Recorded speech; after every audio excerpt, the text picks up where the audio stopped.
Good day guys, welcome to another video. I'm Martin Weider, founder and CEO of Weider 360.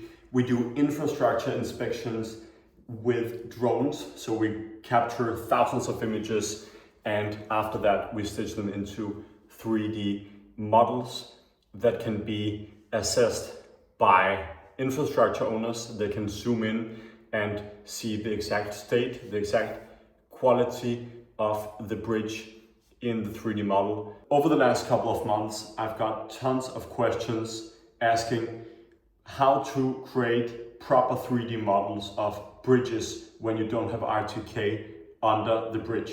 How to, do I need to capture the bridge automatically? Do I need to capture it manually? What's the best? How do I achieve the best results?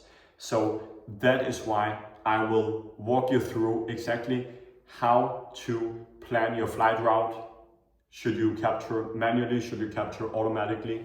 Should you capture with R2K? Is that even important? We'll go exactly through all the details. I have prepared some of our best 3D models. We'll look at the image locations and find out exactly what's the best workflow. So stay with me and let's get started. Okay, so let's jump to the screen. First here we can see this beautiful 3D model of a bridge in Bulgaria. So we captured it. Actually, I stood right here. You can see me here. And this bridge is quite long. It's around 700 meters long.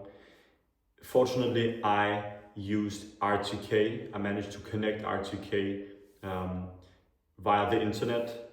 I want to say that R2K is quite important here when capturing bridges. Of course, right under the bridge, I almost always lose R2K, but still, if you have enough overlap, then the 3D model should be good, right? If, of course, you have a base station or a rover which you can connect to R2K and then place at some strategic point next to the bridge, and that the base station can send the signal up to the drone, that will be great. I've also tried that, but most of you maybe don't have these accessories. I also don't use it so often, so that's why I'm gonna explain how to capture without a base station. So you can see here the bridge is very detailed. When I zoom in, you can see all the details. Let me go to the part we focused on more. So you can see all the cracks, right? Which is very important. You can go ahead and check out under the bridge exactly what it looks like. All the cracks and stuff. And this specific 3D model is visualized in Nira.app. By the way, great software. I'll link it in the description. But now I suggest that we go to 1-3D, where we processed the original 3D model, and I'll show you exactly where the images are, because that will give you a much better impression on how to capture. So in 1-3D, also quite a reasonable software, I would say. We click on images, and then they load, and then here we can see all the images, right? So all the orange dots are images which you, by the way, can download. You can also click on a specific area of the 3D model. Let's say I want to inspect this crack further.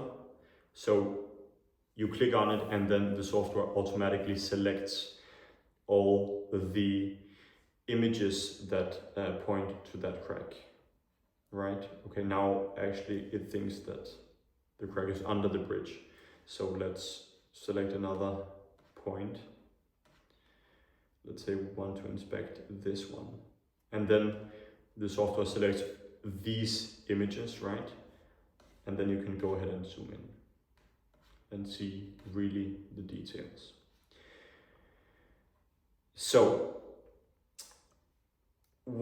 how should you start capturing this bridge? As I mentioned, I stood down here somewhere. I deployed the drone from under the bridge because this was an area where I could see.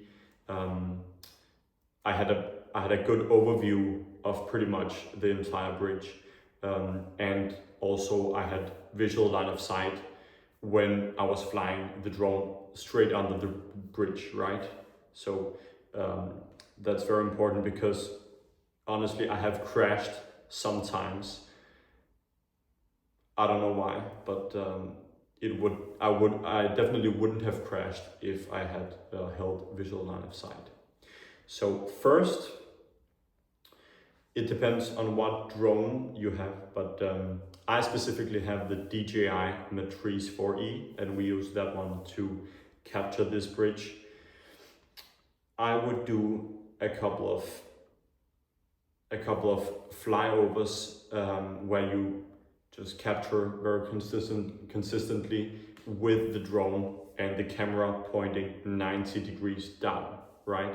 So many drones already have such a feature where you select a polygon, let's say, where you select an area around the bridge, here, and here, for example, and then the drone automatically captures and creates a 2D model. So that gives a very good overview of the bridge, and it's a very nice foundation. After that, I would suggest that you just go ahead and install your drone to capture images as fast as possible, right? To do interval captures. In my case, with the DJI Matrice 4E, the drone is able to capture images at a very, very fast pace. 2 images a second, or an interval of 0.5. So it basically goes, which is super fast, and it means that in quite little time you can manage to capture thousands of images.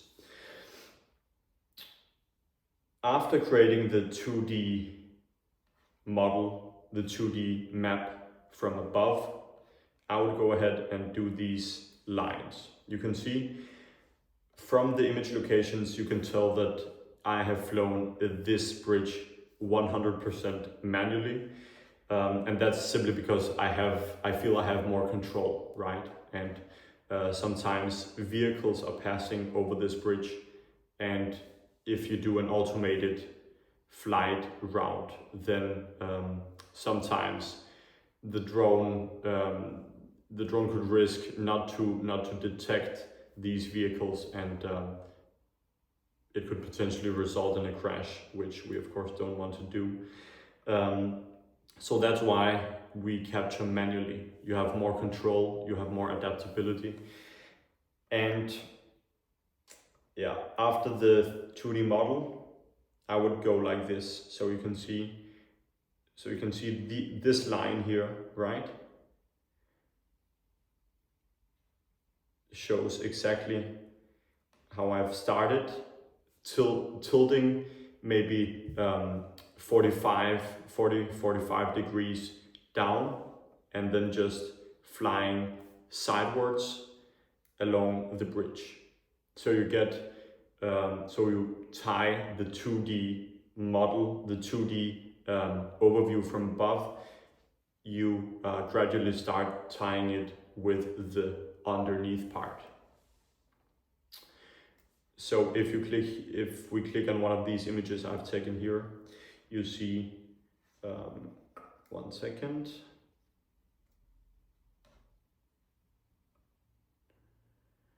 Let me find them. Yeah.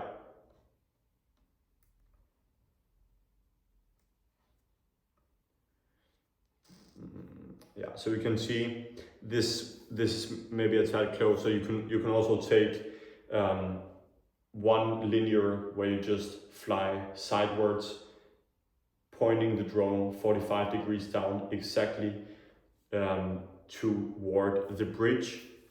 You can see I am maybe 10-15 meters above the bridge, and I'm capturing at a consistent interval of 0.5 seconds. After that, so now I've got the images, a series of images pointing straight to the bridge in parallel with the columns, right? After that, in order to get to catch these pillars in a good way, you go ahead and 1 second. I would go ahead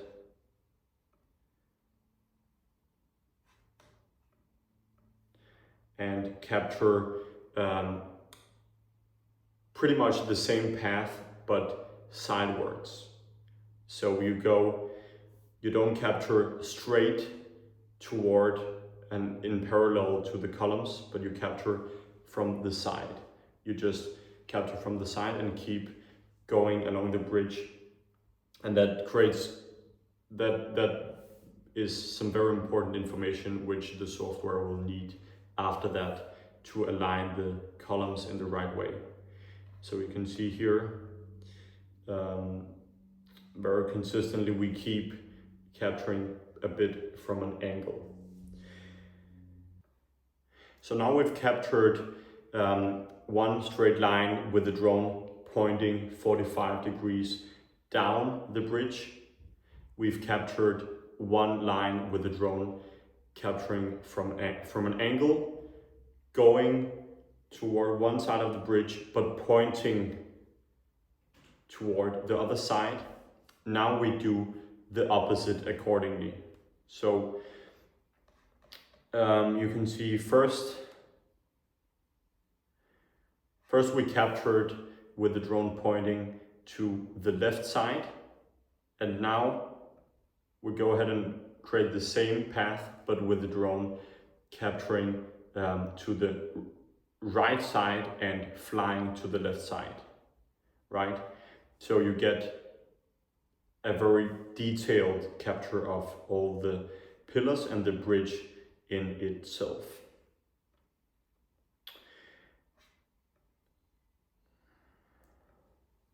The same actually goes for the upper part of the road, upper part of the bridge where we can see the road. So first I have captured some nadir photos 90 degrees down, just all along the road, right? So you can see here 90 degrees down, all the way down, so until the bridge ends. After that, we use the same principle as with the columns. So we start tilting a bit, flying back and forth, one time, one direction with the drone camera tilted maybe 20, 30 or even 40 degrees toward the front. We capture all the way to the bridge ends, and then we go ahead and do the same but in the other direction. You can see it's a bit tilted now. It's not 90 degrees straight. In the same way, of course, you capture the other side of the bridge.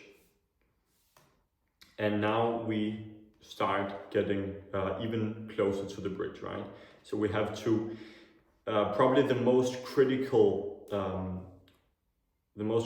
thing to have in mind when capturing a bridge is that you have to have many tie points. So now we have captured the upper side of the bridge, and then you gradually have to make the transition and then create enough images for the software to also align the underside. So basically the area of the banister here, this is the most critical part. So you have to have a lot of images. Let's say so if we say the camera here, this is the position of the drone, then we capture here. After that, we tilt the camera a bit, and then we capture like this. We tilt a bit more, so now we're facing the side of the bridge, we're facing the banister pretty much 90 degrees.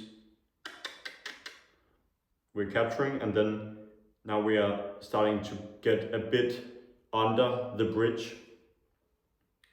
Let me show the more detailed part. Now we're starting to go under the bridge. Now we have in the camera frame, we have the banister and also part of the underside of the bridge. So in this way, the software, as a result, can stitch the 3D model much more accurately, right? So I would stress this the most. This is the most important thing. I've done many bridges where I've forgotten to do this, and really the 3D model doesn't work. It doesn't work at all. It doesn't turn out aligned. It's a complete mess. So after you've done that, I would go ahead and capture the under part. So now, slowly you begin to to fly the drone lower and lower, tilting the camera even more up. Now it depends what drone you have, but many of the drones in general can tilt 45 to 60 degrees up. If you have a drone that can tilt 90 degrees up, that's absolutely awesome. But in this case, we use the DJI Matrice 4E, which is, I think, which allows to tilt 45 degrees up. Now, slowly we go down. Let's see the photos.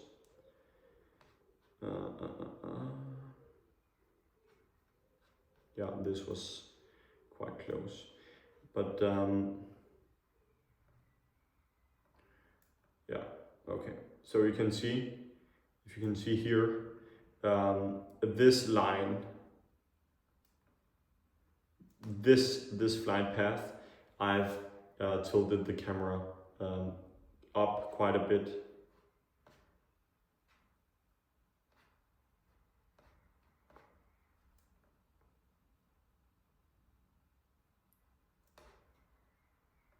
And then we keep the rule that we have to take many images from an angle. We should not just capture facing the camera straight up on the object. We also have to give an angle. That basically creates that oblique effect, which we miss out on when we're capturing manually. Otherwise, if you have used a smart 3D capture feature, for example, it uses a lot of oblique angles, a lot of oblique images. So in this way we compensate. And then we gradually start to get lower and lower. We can also start getting closer and capturing these critical parts. Actually, I have no idea why the banister turned out so messy. I guess it's because it's a very repetitive structure, so you don't have any unique features. The banister is the same at one end of the bridge and at the other, and I suppose that is the reason. Yeah, but I'll research that. So now we can start getting closer.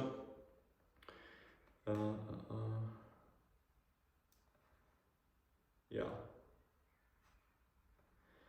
And then let's see here.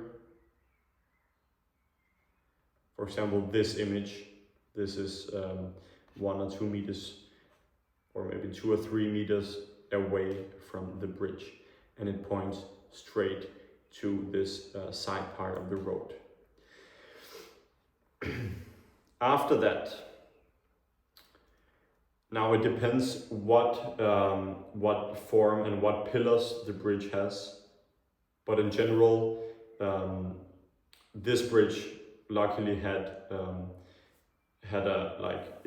the columns formed an arc, which meant that I could fly in between with the drone and create thousands of images also, where we tilted up.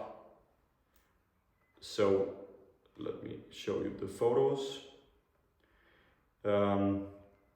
Here we go. These are the photos, maybe tilted 20-30 degrees upwards.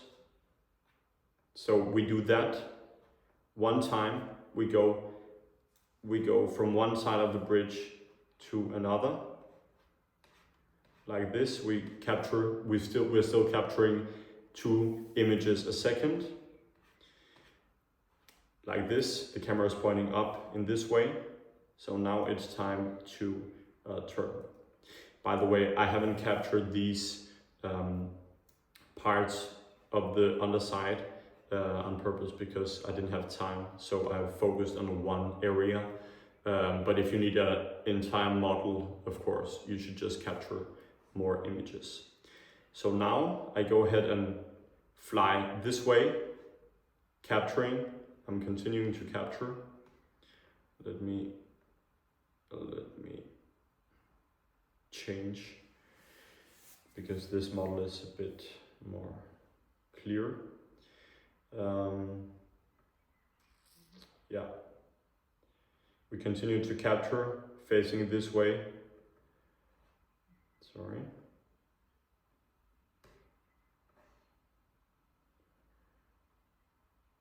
Yeah, you got my point. Tilt it up again. So we get overlap from one side and the other. If you have 90 degrees tilt up, then you can of course do that. Yeah, and in general, let me show you the paths. So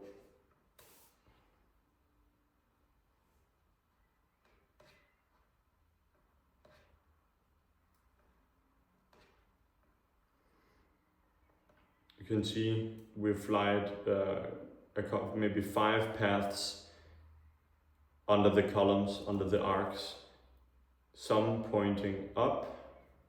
See, these were pointing a bit up, not so much, maybe 5-10 degrees. So just try to do a line where you tilt as far up as you can, so 60-45 degrees, then tilt 30 degrees up, then tilt 10 degrees up, and then just fly forward with a 0-degree tilt. And then you can also tilt down a bit, right? So here you can see I've tilted down. This allows the 3D software after that to get the columns right. Okay. And then for the specific columns, I actually haven't mapped the columns a lot, but you can see this column here. So you start, you basically just fly up and down. You can see I started here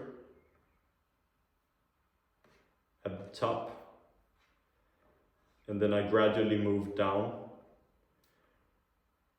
keeping the camera at the same angle, and then all the way down. See, I'm keeping consistency is very important with overlaps, and then you get this high quality column. After that, we do the oblique capture again. So you can see here, I've captured, so we get the face of the column one side, and then we capture from the angle where you can see both of the sides, right? You can see this side and this side. This is very important to get that right. And then you can create one path where you fly up and down here, up and down here, and then where you face like we did here, right? And in this way you get columns. Now if the columns are not so high, it could be more than enough to just create, just fly an orbit around the columns, an orbit where where the camera looks 0 degrees tilt, and then maybe 20 or 30 degrees tilted down, and then 30 degrees tilted up, right? So you get every level of the column. So yeah, that was basically how we captured this bridge. Let me show you just another one. Of course, bridges are very different. If you have a bridge over water, it is a bit harder to reach the very challenging areas, because sometimes you don't have visual line of sight. You're standing kilometers away, and of course you can't just fly the drone up here, for example, up inside. But with this bridge, you can see I stood here. Here's my luggage, and it was quite convenient because you don't have any distractions under the bridge. You can stand and you have a very good overview of the underside. So we managed to capture a lot, right? Very, very good quality. You can see all the cracks, all the defects, and I used the same method as I just showed you on the larger bridge. So capturing here, consistent, right? And then also this angle here. That is very, very important. So this was one of our best bridges actually. Here it didn't turn out right because we haven't aligned it, but at least you can see the images. So you can see a lot of images here pointing straight toward this surface here, this edge. A lot of images pointing down, right? So they're capturing the road itself and the edge.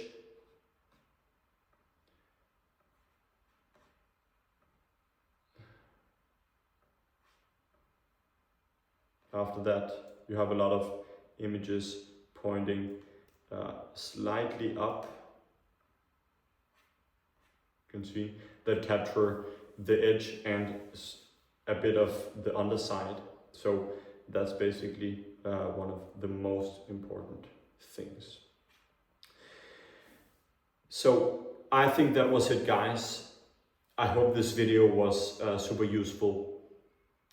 If you don't have an RTK base station which can send RTK signal from the ground and up to the drone when it's flying right under the bridge, it's no problem. You can see both of these models were done without a base station. We had RTK connected, but it was enabled only above the bridge and from the edge. Underneath, obviously it lost connection, but you can see that it still looks very, very decent underneath. So getting your capture the right way is very, very important after that to be able to process it properly. Of course, you also have to be quite good at processing. I am terrible at processing myself. So that's why I have some guys doing that for me. By the way, thank you very much for that. They know much more about processing, but I would say that the most important is to capture an object, capture a bridge the right way, and after that the software will process all the images. So thank you very much. If you have any specific questions you need to clarify before capturing a bridge or something, I'm here. I usually respond quite fast, so just comment, just ask, just text me. I will respond as good as I can. So that's it. Thank you very much, and see you.